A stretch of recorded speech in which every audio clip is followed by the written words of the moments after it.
Hello students, welcome to my channel. So student, जैसा कि आप लोगों ने एडमिशन ले लिया है अपने बीए के फर्स्ट सेमेस्टर में, आप लोग आ चुके हैं ग्रेजुएशन में। तो जैसा कि आपको मैं बता दूं, अभी आप नए नए स्टूडेंट्स हैं तो देखिए, अगर आप बीए कर रहे हैं तो आपको मेरे चैनल पर अपने बीए से रिलेटेड सभी सेमेस्टर की लगातार सभी सब्जेक्ट की वीडियोस प्रोवाइड की जाती है और आपकी पूरी classes back to back classes मैं लेकर आती हूँ ताकि आप लोग अपना सब्जेक्ट पढ़ते रहिए, अपने एग्जाम की तैयारी अच्छे से करते रहिए। साथ ही साथ मॉडल पेपर की वीडियोस, इंपॉर्टेंट क्वेश्चन आंसर की वीडियोस भी अपलोड करती हूँ और एमसीक्यू यानी ऑब्जेक्टिव टाइप क्वेश्चन भी वीडियोस अपलोड करती हूँ आपके सभी सब्जेक्ट की। तो आप लोग मेरे चैनल को सब्सक्राइब करके बेल आइकन को प्रेस कर लीजिए, क्योंकि आपके बीए के लिए ये बहुत ही हेल्पफुल चैनल है। देखिए, आज की वीडियो में मैं लेकर आई हूँ आपके बीए के फर्स्ट ईयर का जो फर्स्ट सेमेस्टर है, जिसमें आपका एजुकेशन जिसमें आपका एजुकेशन का टाइटल है शिक्षा का अवधारणात्मक ढांचा। यही आपको पढ़ना है और इसका जो नया सिलेबस है एनईपी 2020 के अकॉर्डिंग वो मेरे चैनल पर मैंने अपलोड कर दिया है। सारी चीज़ें बता दी हैं आपको क्या पढ़ना है, तो आप लोग सिलेबस को देख लीजिएगा। और इसकी यूनिट्स भी मैं कंप्लीट करवा चुकी हूँ, यानी पूरा सिलेबस हो रहा है, कंप्लीट हो गया। तो इसकी यूनिट्स मैंने इसकी प्लेलिस्ट बना दी है, प्लेलिस्ट को चेक कर लीजिएगा, बीए फर्स्ट सेमेस्टर एजुकेशन के नाम से। आप देखिए, जो आपका आज की वीडियो का टॉपिक है यानी कि ऑब्जेक्टिव्स टाइप क्वेश्चंस एमसीक्यू, क्योंकि बहुत सारी यूनिवर्सिटीज में ऑब्जेक्टिव्स टाइप बेस पे एग्जाम होता है। तो स्टूडेंट्स के कमेंट आते रहते हैं कि मैम हमारा एग्जाम तो एमसीक्यू पर होता है, तो हम कैसे तैयारी करें। तो देखिए, एक बात मैं आपको बता दूं स्टूडेंट्स, चाहे आपका एग्जाम डिस्क्रिप्टिव हो या ऑब्जेक्टिव्स हो, आपको पढ़ना पूरा यूनिट्स है, क्योंकि जब आप पढ़े रहेंगे, डीप एंड वाइड पढ़े रहेंगे, तो वहीं से क्वेश्चन उठा के ऑब्जेक्टिव्स में भी दिए जाते हैं। तो जो मैंने आपकी यूनिट्स को करा रखा है, तो आप लोग यूनिट्स को भी पढ़ लीजिएगा। वहां से भी आप जब पढ़े रहेंगे अच्छे से समझकर, तो आपको ऑब्जेक्टिव्स टाइप क्वेश्चन में बिल्कुल भी प्रॉब्लम नहीं होगी और आप खच खच टिक लगा के आगे बढ़ते जाएंगे और एकदम पूरा मार्क्स भी लेकर आएंगे। आ जाइए, देखते हैं आज के कुछ इंपॉर्टेंट क्वेश्चन। देखिए, शिक्षा को त्रिमुखी प्रक्रिया किसने कहा? एजुकेशन को त्रिमुखी प्रक्रिया किसने कहा? तो जॉन डीवी बहुत ही बड़े शिक्षा शास्त्री हैं, इन्होंने त्रिमुखी प्रक्रिया कहा है शिक्षा को। आपका ऑप्शन नंबर सी करेक्ट है। फिर आपका अगला है, शिक्षा को द्विमुखी प्रक्रिया किसने कहा? देखिए, तो जॉन एडम्स ने कहा। जॉन एडम्स ने कहा ये शिक्षा द्विमुखी प्रक्रिया है, जॉन डीवी ने कहा शिक्षा त्रिमुखी प्रक्रिया है। बड़ा इंपॉर्टेंट है, इसको याद रखिए। शिक्षा पूर्ण जीवन है यह कथन है, तो यह कथन स्पेंसर का है। इन्होंने ही कहा है कि शिक्षा क्या है? पूर्ण जीवन है। बिना शिक्षा के क्या है? जीवन अधूरा होता है। शिक्षा है आपके पास एजुकेशन है, आपका जीवन पूर्ण है। स्पेंसर का ये कथन है। अगला है, निम्न में से कौन ज्ञान का स्रोत नहीं है? तो ज्ञान का स्रोत वाणिज्य नहीं है, बाकी ये सारे ज्ञान के स्रोत हैं। तो ऑप्शन नंबर बी वाणिज्य ज्ञान का स्रोत नहीं है। देखिए, जो भी बता रही हूँ आप इनको अच्छे से याद कर लीजिएगा। टिक मैं आप लोगों की आसानी के लिए लगा देती हूँ कि बहुत सारे स्टूडेंट्स क्या है, स्क्रीनशॉट कर लेते हैं एग्जाम के लिए, तो टिक लगा रहेगा तो आपको पता रहेगा, याद करेंगे। मोबाइल ले रहेंगे तो देखते रहेंगे तो आपको याद होता रहेगा। आप देखिए, अगला है, शिक्षा का कौन सा उद्देश्य स्वानुभूति पर बल देता है?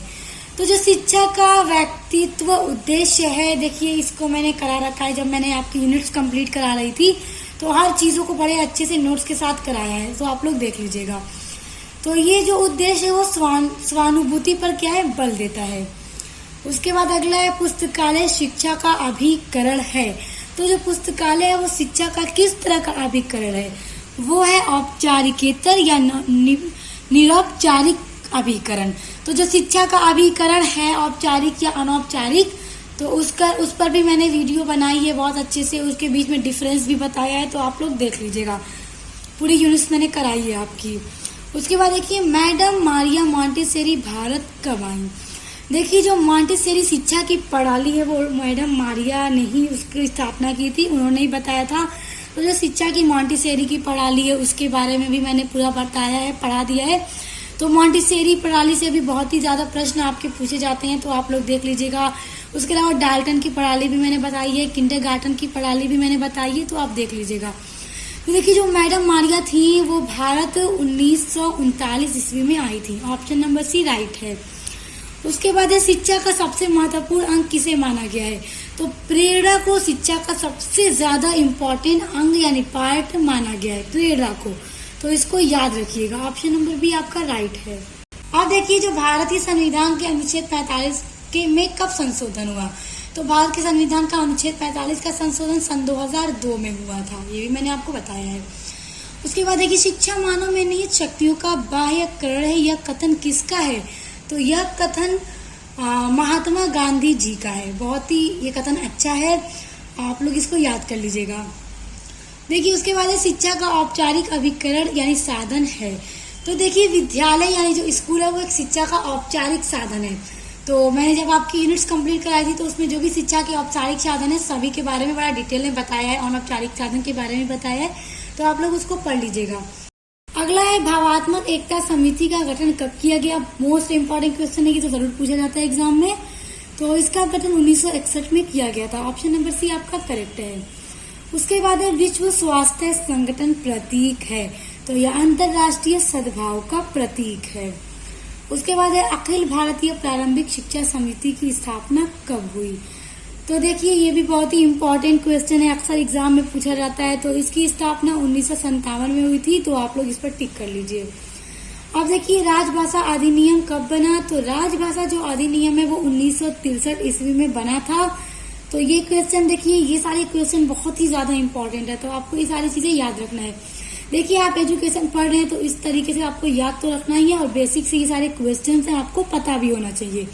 तो आप लोग इनको एकदम अच्छे से याद कर लीजिए ताकि आप कभी न भूलें। उसके बाद देखिए भावात्मक एकता समिति के अध्यक्ष कौन थे।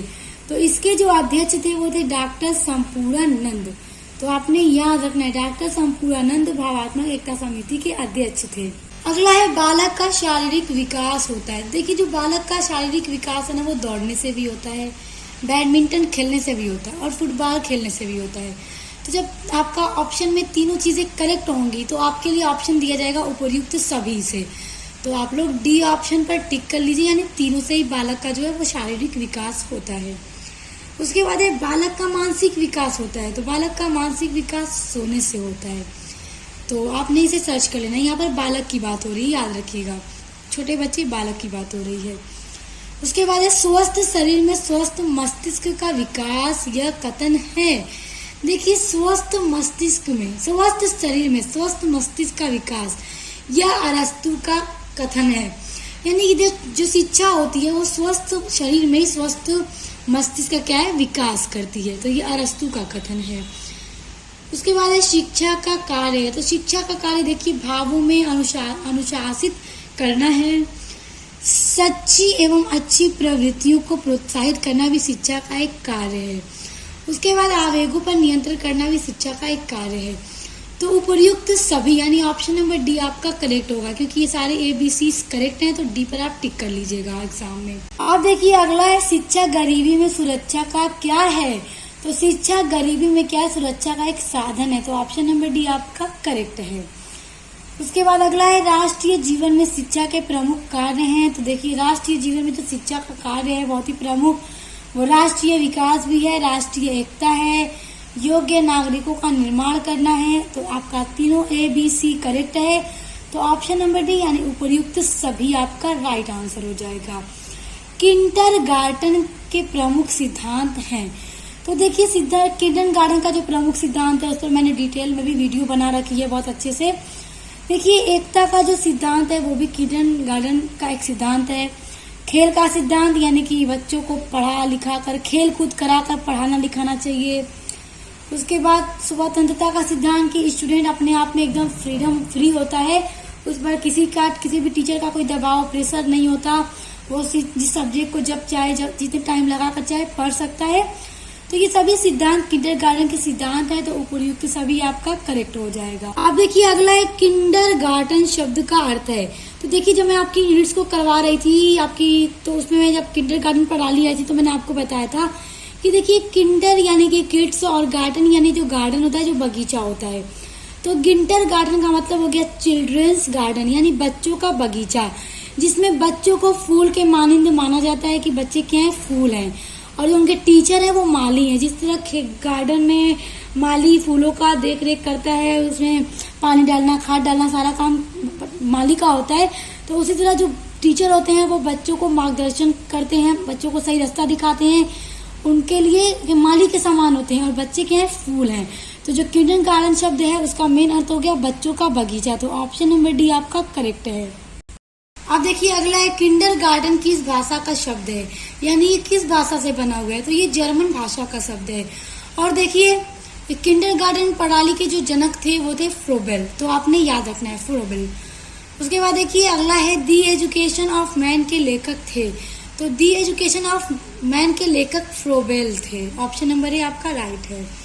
उसके बाद है माध्यमिक शिक्षा के स्तर के उन्नयन के लिए विद्यालयों स्कूलों की स्थापना की जानी चाहिए। यह सुझाव किसका था? तो यह सुझाव माध्यमिक शिक्षा आयोग का था। तो ऑप्शन नंबर सी आपका करेक्ट है। अगला आपका बड़ा इम्पोर्टेंट है कि शिक्षा अधिकार अधिनियम 2009 कब लागू किया गया। तो यह अप्रैल 2010 में लागू किया गया था। ऑप्शन नंबर सी करेक्ट है। ये अक्सर एग्जाम में आता है कि जो शिक्षा अधिनियम है, शिक्षा अधिकार अधिनियम 2009 में वो कब लागू हुआ। तो अप्रैल के महीने सन 2010 में ये लागू हुआ था। अब देखिए अगला है किसका अन्य नाम राष्ट्रीय शिक्षा संस्थान है। तो एनसीईआरटी का जो अन्य नाम है वो राष्ट्रीय शिक्षा संस्थान है। तो देखिए एनसीईआरटी का फुल फॉर्म नेशनल, एन से नेशनल, सी से काउंसिलिंग ऑफ, ई से एजुकेशनल, आर का मतलब रिसर्च, टी का मतलब ट्रेनिंग, यानी कि national council of educational research and training NCERT का फुल फॉर्म है। अब देखिए स्वतंत्रता से पूर्व उत्तर प्रदेश में महाविद्यालयों की संख्या थी। तो जब हमारा देश आजाद नहीं हुआ था तो उससे पहले जो महाविद्यालय थे उत्तर प्रदेश में उसकी टोटल जो संख्या थी वो 5 थी। ऑप्शन नंबर सी आपका करेक्ट है। बड़ा इंपॉर्टेंट है, याद रखिएगा, एग्जाम में पूछा जाता है। डाल्टन प्रणाली का आविष्कार श्रीमती हेलेन पार्कहर्स्ट ने अमेरिका के किस नगर में किया था। तो डाल्टन प्रणाली जब मैंने आपको पढ़ाई थी तो मैंने आपको बताया था। देखिए डाल्टन नगर में, अमेरिका के डाल्टन नगर में श्रीमती हेलेन पार्कहर्स्ट ने डाल्टन प्रणाली का आविष्कार किया था। एक बार और याद रखिए, पूछा जाता है कि डाल्टन प्रणाली का आविष्कार किसने किया था। तो हेलेन पार्कहर्स्ट ने किया था। तो देखिए आपके आज की वीडियो में जितने भी ऑब्जेक्टिव टाइप क्वेश्चंस मैंने बताए हैं बड़े इंपॉर्टेंट हैं। अच्छे से इनको रट लीजिए, आपके एग्जाम में पूछे जाएंगे। बाकी यूनिट्स को पढ़ने के लिए आप प्लेलिस्ट को चेक कर लीजिएगा। और मेरे चैनल पर आपके बीए फर्स्ट सेमेस्टर का English literature, sociology, physical geography सभी की पूरी क्लास कंप्लीट हो चुकी है। मॉडल पेपर प्रोवाइड कर रही हूँ आप लोग सभी को पढ़ने के लिए। मेरे चैनल पर विजिट कीजिए और ढूंढिए अपनी वीडियोस को, प्लेलिस्ट को चेक कीजिए, पढ़ना शुरू करिए, क्योंकि अब बहुत जल्दी आपके एग्जाम भी स्टार्ट हो जाएंगे फर्स्ट सेमेस्टर के। तो जल्दी सारी चीज़ों को पढ़िए, कवर करिए अपने सिलेबस को। मैं आपको ऑल चीज़ें प्रोवाइड करती हूँ। आपको बस स्टूडेंट्स ओपन करना है प्लेलिस्ट को और पढ़ते जाना है। तो बस पढ़ते जाइए, अच्छे से अच्छा एग्जाम दीजिए, अच्छे से अच्छे मार्क्स लेकर आइए, आगे बढ़िए। बस यही दुआ है मेरी आप लोगों के लिए। मुझे पता है आप लोग बहुत अच्छे मार्क्स लेकर आएंगे, बहुत आगे जाएंगे पढ़ लिख कर। अब मिलते हैं नेक्स्ट वीडियो के साथ।